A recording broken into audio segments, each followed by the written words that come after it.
이 시간 함께 보신 이 말씀을 가지고 다시 갈릴리로라는 제목으로 하나님 말씀 함께 나누도록 하겠습니다. 여러분, 우리 주님께서 부활하셨습니다. 이 부활절이야말로 우리 성도들에게 가장 의미 있고 복된 날이라 할 수가 있겠습니다. 모든 종교에는 또 모든 종교의 창시자를 기리는 탄생일은 다 있습니다. 의미 있는 날이죠. 또 죽음의 날도 다 있습니다. 그래서 그 죽음을 기리는 무덤들, 석가모니의 무덤, 또 공자의 무덤, 그리고 마호메트의 무덤 다 있습니다. 그리고 심지어 권력자들의 무덤도 여전히 존재해요. 중국의 모택동, 그 다음에 소련의 구소련의 레닌, 그리고 북한의 금수산 기념궁전에는 김일성, 김정일 부자의 묘지도 그렇게 크고 화려하게 우리에게 남겨져 있습니다. 세상의 권력자들은 자신의 무덤의 크기를 가지고 권세와 위용을 자랑합니다. 그러나 사실 다 그것은 헛되고 헛된 일이죠. 무덤을 자랑해서 무슨 의미가 있겠습니까? 그런데 오직 기독교만이 무덤이 없어요. 물론 예수님께서 죽으신 후에 잠시 아리마대 사람 요셉의 묘를 빌려 잠시 그곳에 안치되셨기는 했지만, 그러나 그곳은 빈 무덤이 되었습니다. 왜입니까? 우리 주님께서 부활하셨기 때문에.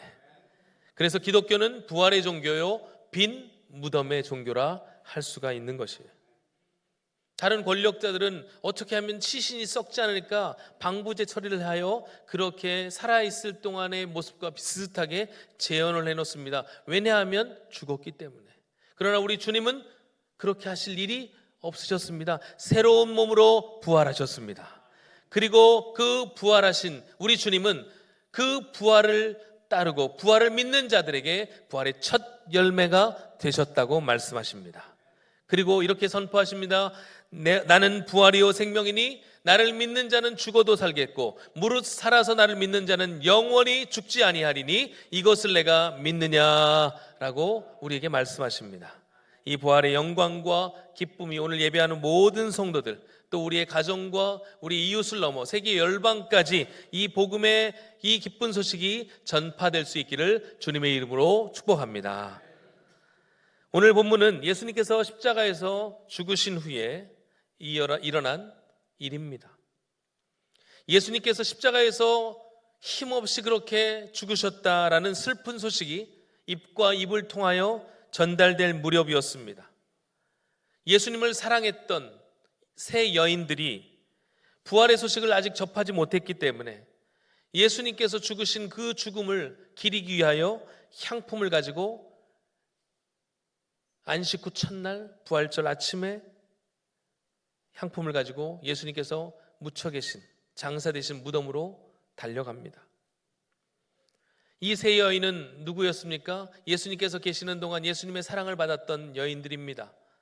한 여인은 살아있는 동안 귀신을 주님께서 내어줘 주셨던 막달라 마리아였고, 한 여인은 야고보의 어머니라고 표현되어 있는데 예수님의 육신의 어머니 마리아입니다. 또 한 여인은 살로메, 예수님의 제자 가운데 야고보 요한의 어머니였던 이 살로메, 이 세 여인, 주님을 사랑했던 이 여인들, 주님의 죽으심까지 기리기 위하여 향품을 준비하고 예수님의 무덤으로 나아가요. 그런데 나아가는 내내 걱정이 앞섭니다. 우리가 예수님의 그 시신을 막고 있는 그 큰 무덤의 입구 돌을 우리 여인들이 어떻게 옮길 수 있을까? 이거는 움직이지 못하게 막아놨는데 우리가 이 돌을 어떻게 치울 수 있을까? 가는 내내 걱정합니다. 누가 우리를 위하여 무덤문에서 돌을 굴려주리요? 이렇게 성경은 나와 있습니다. 그런데 막상 무덤 앞에 도착해 보니 어찌된 일입니까? 무덤의 문이 열려 있는 거예요. 돌이 굴려져 있는 것입니다. 너무나 놀란 이 세 여인이 혹시 예수님의 시신이 누군가 훼손했을까? 훔쳐갔을까? 급히 무덤 안으로 뛰어들어갑니다.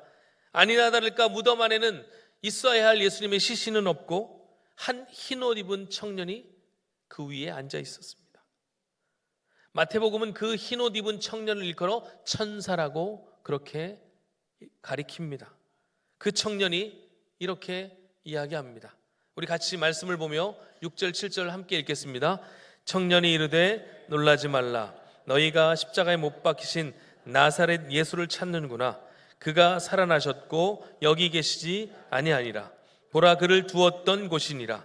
가서 그의 제자들과 베드로에게 이르기를 예수께서 너희보다 먼저 갈릴리로 가시나니 전에 너희에게 말씀하신 대로 너희가 거기서 배우리라 하라 하는지라. 아멘. 마태복음은 이후의 장면에 대해서 조금 더 자세하게 우리에게 언급하고 있습니다. 그 여자들이 무서움과 큰 기쁨으로 빨리 무덤을 떠나 제자들에게 알리려고 다름질할세 예수께서 그들을 만나 이르시되 평안하냐 하시거늘 여자들이 나가 그 발을 붙잡고 경배하니 이 예수께서 이르시되 무서워하지 말라. 가서 내 형제들에게 갈릴리로 가라 하라. 거기서 나를 보리라 하시니라. 아멘.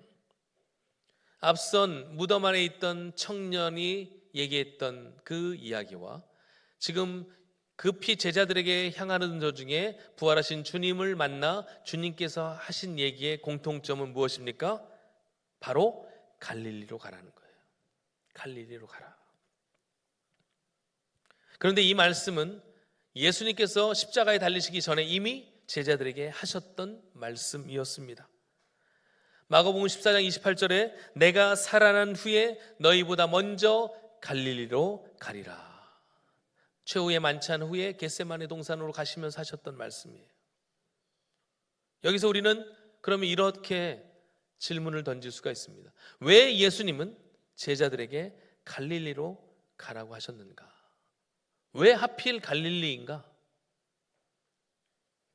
여러분 생각해 보시면 보통의 한 종교의 어떤 지도자나 또 창시자들 그를 기념하는 곳은 주로 어디입니까? 출생지 또는 죽음 무덤이 있는 곳이에요. 그렇다면 우리 예수님께서 탄생하셨던 베들레헴이나 예수님께서 십자가에 죽으셨던 예루살렘이 더 의미 있는 곳이 아닐까? 그런데 왜 예수님은 갈릴리에서 제자들을 만나자고 하셨는가? 이 부분에 대해서 제가 생각해 본 것은 이것입니다. 몇 가지를 이제 생각을 해봤는데, 다른 세상의 종교 지도자들은 출생과 죽음의 의미를 둘 수밖에 없습니다. 왜냐하면 죽음 이후에 끝났기 때문이에요. 더 이상 기념할 게 없습니다. 물론 그들의 말과 그들의 삶의 행적들이 기록으로 남아있기도 하지만, 그러나 우리 주님은 사망 권세를 이기시고 부활하셨기 때문에 출생 장소도 물론 의미가 있고 죽음의 장소도 물론 의미가 있지만 더 의미 있고 더 중요한 장소로서 제자들을 부르셨던 그 장소를 택하신 거예요. 그것은 곧 우리에게 무엇을 말씀하고자 하시는 것이냐면, 그때 제자들을 부르셨던 주님께서 다시 제자로 부르신 우리들을 또 한 번 부르시는 것입니다. 이 부활절 아침에 우리를 다시 갈릴리로 부르시는 그 주님의 부름에 아멘으로 순종하며 나아가는 우리 모두가 되기를 소망합니다. 그러니까 제자들을 부르셨던 그 장소에서 다시금 제자들을 만나시길 원하셨고, 또 앞으로 제자가 될 하나님의 백성들을 부르시기 위한 주님의 큰 그림이라고 저는 생각을 합니다. 예수님께서도 이 갈릴리라는 지역이 대단히 예수님에게도 의미가 있는 지역이었지만 제자들 역시 참 중요한 의미 있는 지역이었습니다. 제자들의 입장에서 보면 예수님을 처음 만났던 곳이 갈릴리입니다. 예수님의 12 제자 중에 11명이 이곳 갈릴리 출신이에요. 여기서 그들은 예수님을 구주로 영접했습니다. 나를 따라오라, 내가 너희로 사람 낚는 어부가 되게 하겠다는 그 예수님의 부름을 따라 그들은 제자가 되기로 결정했습니다. 이 갈릴리에서 주님의 기적을 많이 보았습니다. 병 고치시는 주님, 귀신을 내어 쫓으시는 주님, 온 우주 만물을 다스리는 주님의 권능을 그들은 체험했습니다. 그러나 그 기적 앞에서 여전히 연약했던 자신들, 죄인인 자신들의 그 모습을 보며 주여 나를 떠나소서 나는 죄인입니다라고 고백하며 회개하던 장소, 이곳이 바로 갈릴리입니다. 바로 그 추억이 깃들어진 장소에서 주님은 제자들을 다시 부르시는 거예요. 여기에서 다시 시작하자고 말씀하십니다. 우리 가운데 혹 주님을 세상의 여러 가지 분주한 일로 놓치고 살았던 분이 계십니까? 나의 일신상의 이유로, 아니면 나의 여러 가지 상황 때문에 주님을 먼 발치에서만 따라가던 분이 계십니까? 내가 제자로 부름을 받았는데 그 제자로서 부름받은 사명을 잊고 살아가는 분은 안 계십니까? 그런 우리를 향해 주님은 다시 갈릴리로 오라고 하십니다. 다시 갈릴리에서 새롭게 시작하자고 하십니다. 그 주님의 사랑의 음성이 우리 가운데 들려지는 오늘 이 시간 되기를 축복합니다. 주님께서는 다시 시작하자. 무엇을 시작하자고 원하시는 걸까? 주님께서 다시 우리를 또 제자들을 갈릴리로 부르신 아주 중요한 이유는 이것입니다. 실패한 처음 사랑을 회복해 하시기 위함이었습니다. 예수님과 제자들 사이에 이 갈릴리는 그냥 보통의 장소가 아닙니다. 사랑으로 맺어졌던 그들의 관계, 첫 출발의 장소. 제자들은 주님을 사랑했고 그런 제자들을 주님도 사랑했습니다. 주님은 그 사랑이 변치 않으셨지만 제자들은 흔들렸습니다. 본격적인 사역이 시작되면서 주님과 함께하는 일은 너무나 신나고 기쁜 일이 많았습니다. 백부장의 신하를 고치셨고 갈릴리 들녘에서는 놀라운 하늘의 메시지 산상보온을 말씀해 주셨습니다. 귀신을 내어 쫓으시고 병든 자를 고치시는 그 주님의 능력을 보았고, 심지어 갈릴리 해변가에서 보리떡 5개와 물고기 2마리로 놀라운 오병이어의 기적을 행하시는 것도 보았습니다. 하늘의 권세가 예수님께 있다는 사실을 다시 한번 확인하는 그런 시간이었습니다. 이 놀라운 모습을 보고 그들은 감격했습니다. 기뻐했습니다. 그러나 웬걸 주님은 빨리 이 자리를 떠나라 하십니다. 바다 건너편으로 가라고 하십니다. 그때 제자들이 갈릴리 호수를 건너가던 중에 큰 바람과 파도를 만나죠. 두려워 떨고 있는데 멀리서 예수님이 걸어오시는 거예요. 그때 베드로가 나도 무리를 걷고 싶습니다. 그러자 건너오라 하시는 그 주님의 음성을 믿고 바다 위로 뛰어내립니다. 물 위로 걷습니다. 그런데 큰 파도를 보고 겁에 질려 그가 바다에 빠지게 되자 주님께서 그를 건져주시면서 이렇게 말씀하십니다. 믿음이 적은 자여 왜 의심하느냐. 그리고 마가복음 6장에 보면 배에 올라 그들에게 가시니 바람이 그쳤다라고 말씀하십니다. 제자들이 마음에 심히 놀라니 이는 그들이 그 떡 떼시던 일을 깨닫지 못하고 도리어 그 마음이 둔하여졌음이로라. 이렇게 마가는 기록하고 있습니다. 저는 이거는 물론 제 생각이지만 성경 전체를 제가 샅샅이 다 안다고 할 수는 없지만 전체적인 맥락을 볼 때 그들이 순수하게 주님을 따랐던 그 순수한 사랑이 언제부터 변질되기 시작했는가, 마가가 그것에 대해서 오늘 이렇게 표현하고 있는 것이 아닌가 생각을 해봤습니다. 마음이 둔하여졌음이로라. 무엇 때문에요? 일전에 보았던 오병이어 사건이 문제가 된 거예요. 오병이어 사건, 너무나 놀라운 사건이었습니다. 기적이었습니다. 심지어 베드로가 바다 위도 건넜어요.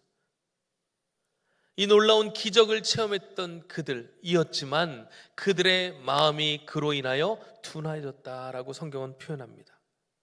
유대인들에게 마음이 둔하여졌다라는 표현은 어떨 때 쓰냐면요, 무언가 그 눈을 가리워 보아야 할 것을 보지 못하는 상태를 마음이 둔하여졌다라는 표현으로 쓴다고 합니다. 그러니까 무엇인가를 제대로 봐야 되는데 다른 것들 때문에 시야가 가려가지고 제대로 보지 못하는 상태, 마음이 둔하여진 것, 눈이 어두워진 것을 의미합니다.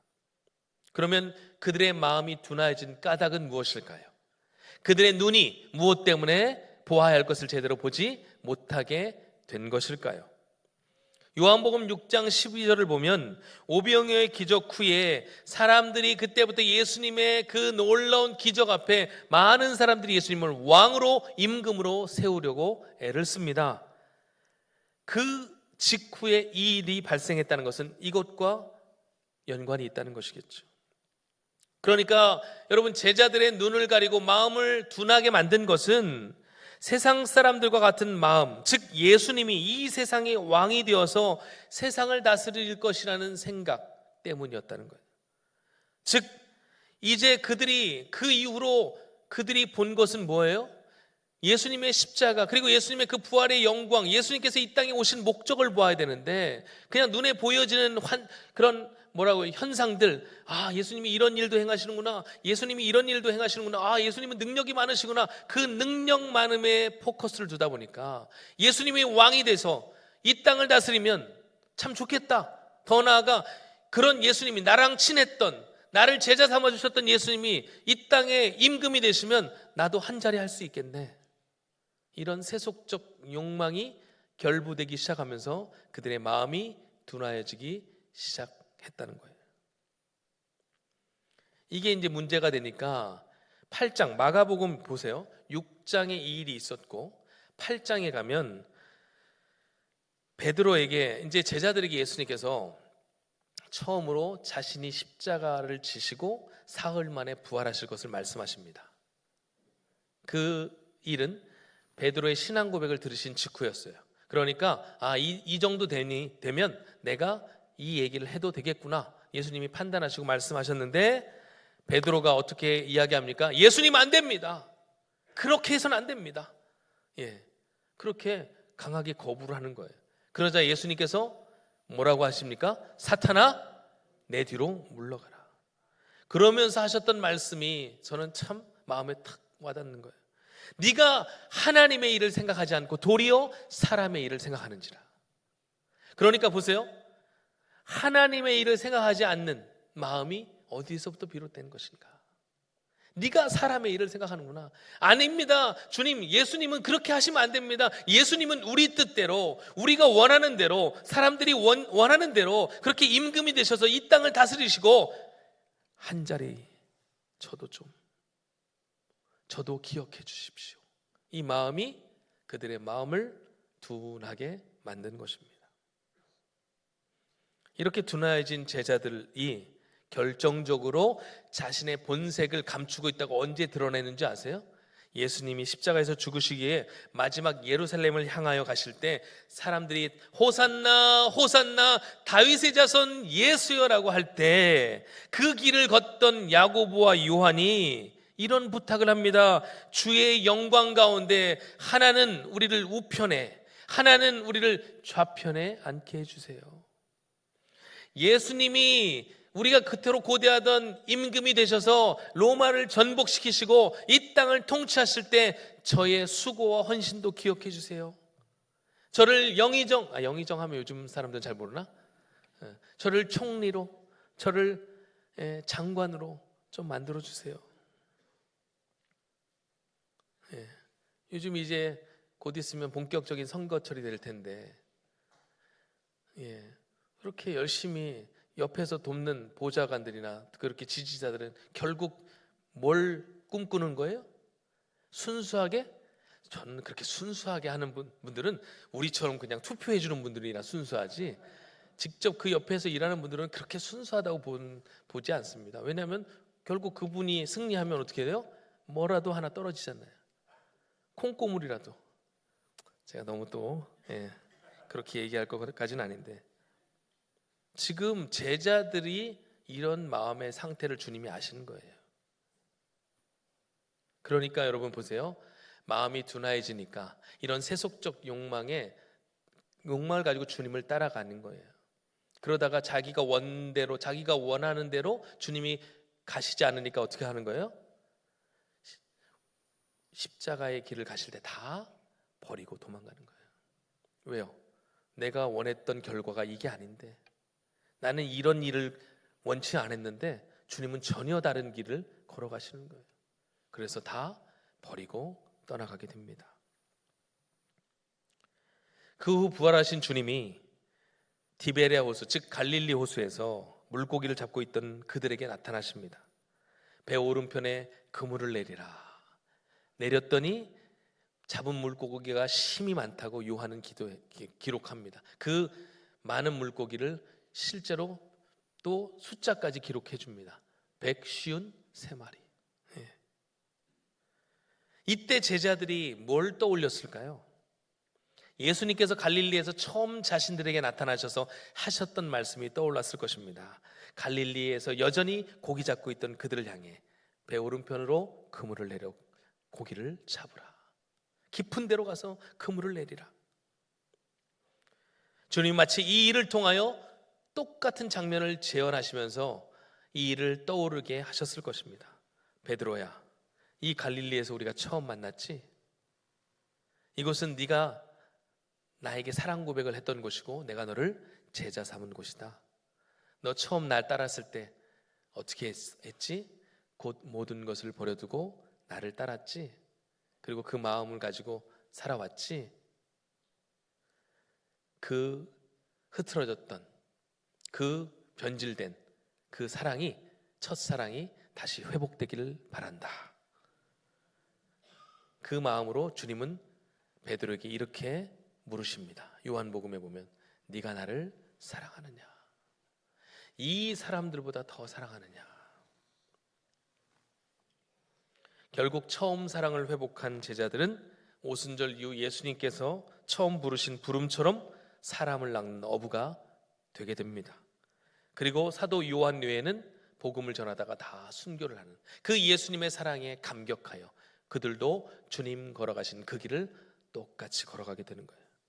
그렇게 될 수 있었던 이유는 무엇입니까? 바로 이것이죠. 처음 사랑을 회복했기 때문이에요. 우리가 계속 살펴보고 있는 소아시아 7교회 가운데 처음 살펴봤던 에베소 교회를 여러분 기억하실 거예요. 에베소 교회는 능력도 있었습니다. 열심도 있었습니다. 예수 이름 때문에 박해와 고난도 감당했던 교회였어요. 인내가 있었던 교회입니다. 그러나 단 하나를 잃어버렸습니다. 그것은 무엇이었습니까? 처음 사랑을 잃어버렸습니다. 그들의 사랑이 변질되었습니다. 그들의 사랑이 다른 것들 때문에 희석이 되기 시작한 거예요. 그런데 그 하나 잃은 처음 사랑을 잃어버렸던 그들을 향한 책망은 너무나 무섭습니다. 너희에게 촛대를 옮길 것이다. 너희가 가지고 있는 그 예수 그리스도의 이름의 권세를 너희에게서 빼앗을 것이다. 너희는 유명무실한 교회가 될 거야 라고 책망하십니다. 여러분, 우리가 신앙생활하는 이유가 무엇입니까? 우리가 예수님을 따르고 있는 그 동인, 우리를 움직이는 이유는 무엇입니까? 혹시 우리의 마음에 주님을 따라가면서 생기는 세상 사람들이 마치 기대하는 세속적 욕망이 우리 안에 이렇게 점철되어 있지 않습니까? 욕망으로 우리의 마음의 눈이 어두워지진 않았습니까? 그러므로 다시 우리 주님은 그런 우리를 향해 이 부활절 아침에 말씀하시는 거예요. 다시 갈릴리로 나오라. 여러분, 사랑을 잃어버리면 모든 것을 잃어버리게 되는 거예요. 사랑이 없는 믿음은 자기 의를 나타내는 수단이 되고요. 사랑이 없는 헌신은 자기 자랑의 그런 통로가 되는 것입니다. 그래서 사랑이 없는 믿음은 하나님 앞에 아무것도 아닌 것이 되는 거예요. 그냥 나의 열정과 의지 그 이상 그 이하도 아닌 게 되어버립니다. 그러므로 이 부활의 아침 우리도 다시 갈릴리로 나아가야 합니다. 여러분의 갈릴리는 어디입니까? 처음 신앙생활했던 곳입니까? 처음 예수님 만난 곳입니까? 지금 그곳으로 다 돌아가시라고 하는 것입니까? 아니죠. 예수님의 이 갈릴리는 처음 사랑을 회복해 하시려는 목적과 의도가 담겨 있습니다. 그러니까 어떤 장소적인 개념이라기보다는 주님을 뜨겁게 사랑하는 그 처음 사랑을 회복하라는 거예요. 그 뜨거운 마음을 어디서 회복해야 될까요?